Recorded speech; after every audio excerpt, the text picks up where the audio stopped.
ഓം ഗുരുർബ്രഹ്മ ഗുരുർവിഷ്ണു ഗുരുർദേവോ മഹേശ്വര ഗുരു സാക്ഷാൽ പരബ്രഹ്മ തസ്മൈ ശ്രീ ഗുരവേ നമഃ.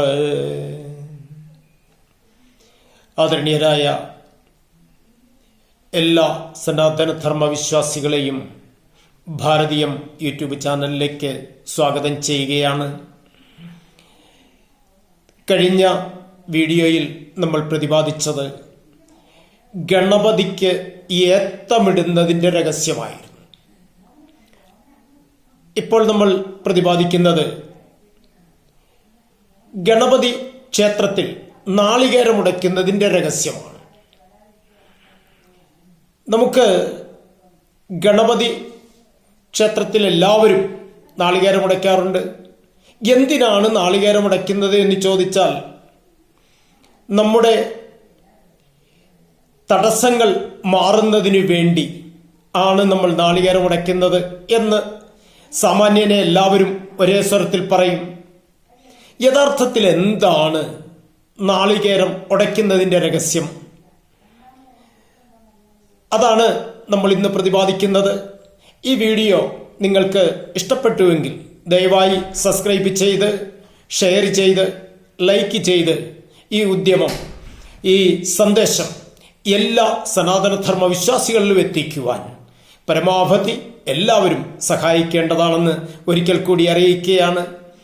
നാളികേരത്തിൻ്റെ തത്വരഹസ്യമാണ് നമ്മൾ പറയുന്നത്.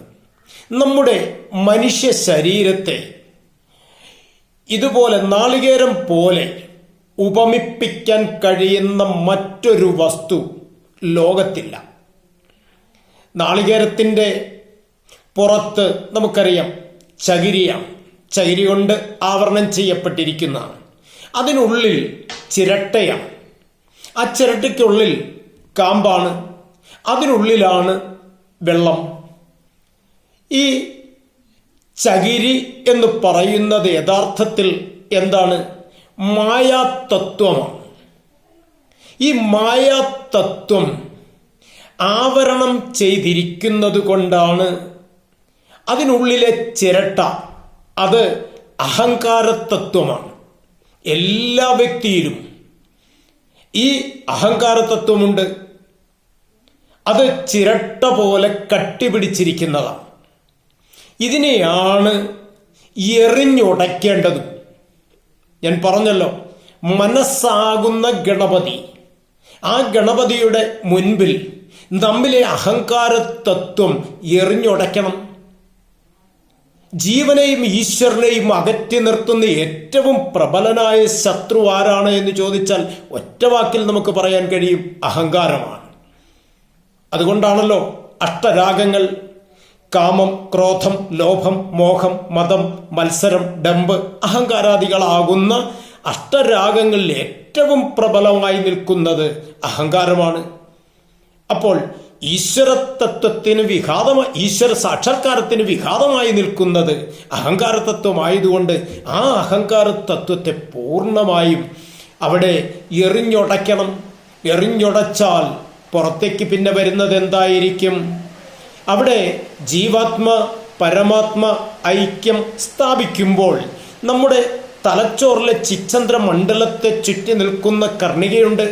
ആ കർണികയിലൂടെ പ്രവഹിക്കുന്ന അമൃതധാരയാണ് ഇവിടെ ഈ ശുദ്ധജലം അഥവാ നാളികേര ജലമായി നമ്മൾ സങ്കല്പിക്കുന്നത്. ഈ ഭാവത്തോടു കൂടിയാണ് നമ്മൾ നാളികേരമുടയ്ക്കേണ്ടത്. അതുകൊണ്ടാണ് നമ്മുടെ ജീവിതത്തിൽ നമ്മൾ ഇത്തരത്തിലുള്ള രഹസ്യങ്ങളൊക്കെ അറിഞ്ഞിരിക്കേണ്ടതാണ് എന്ന് ഞാൻ സൂചിപ്പിക്കാൻ കാരണം, ഗണപതി സങ്കല്പം എത്ര പറഞ്ഞാലും തീരുന്നതല്ല. ഈ ഗണപതിയുടെ മുൻപിൽ നമ്മൾ ഏത്തമിടുന്നത്, അതുപോലെ നാളികേരമുടയ്ക്കുന്നത്, ഇവിടെ ഭക്തിയോടുകൂടി ഈ ഭാവം ഉൾക്കൊണ്ടുകൊണ്ടാണ് ചെയ്യുന്നതെങ്കിൽ 100% ഫലമുറപ്പാണ്. അതല്ല എങ്കിൽ അവിടെ നമ്മൾ എന്തൊക്കെ കാട്ടിക്കൂട്ടിയാലും അതൊക്കെ കേവലം ഗോഷ്ഠിയായി മാറുകയാണ് ചെയ്യേണ്ടത്. ഉള്ളിൻ്റെ ഉള്ളിൽ നിന്ന് ഈ ഭാവം വരണം. ഭക്തി മറ്റുള്ളവരെ കാണിക്കാനുള്ളതല്ല, അത് നമ്മുടെ ഉള്ളിൽ നിന്ന് വരേണ്ട ഒരു തലമാണ്. അതുകൊണ്ടാണ് ഭക്തിയുണ്ടായാൽ പിന്നെ മറ്റൊന്നും വരേണ്ടതിൽ ഉത്തമോത്തമന്മാരായുള്ളവരവരല്ലോ എന്ന് പറയുന്നത്. അതുകൊണ്ട് ഗണപതി തത്വം ഇതാണ്. നാളികേരം ഉടയ്ക്കുന്നതിൻ്റെ തത്വരഹസ്യവും ഇത് തന്നെയാണ്. അതുകൊണ്ട് പരമാവധി ഈ വീഡിയോ നിങ്ങൾക്ക് ഇഷ്ടപ്പെട്ടെങ്കിൽ ദയവായി സബ്സ്ക്രൈബ് ചെയ്ത്, ഷെയർ ചെയ്ത്, ലൈക്ക് ചെയ്ത് ഈ സന്ദേശം എല്ലാവരിലും എത്തിക്കുവാൻ മുഴുവൻ ഹിന്ദുധർമ്മ വിശ്വാസികളും, ഇത് കാണുന്നവർ എല്ലാവരും ശ്രദ്ധിക്കേണ്ടതാണെന്ന് ഒരിക്കൽ കൂടി അപേക്ഷിക്കുകയാണ്.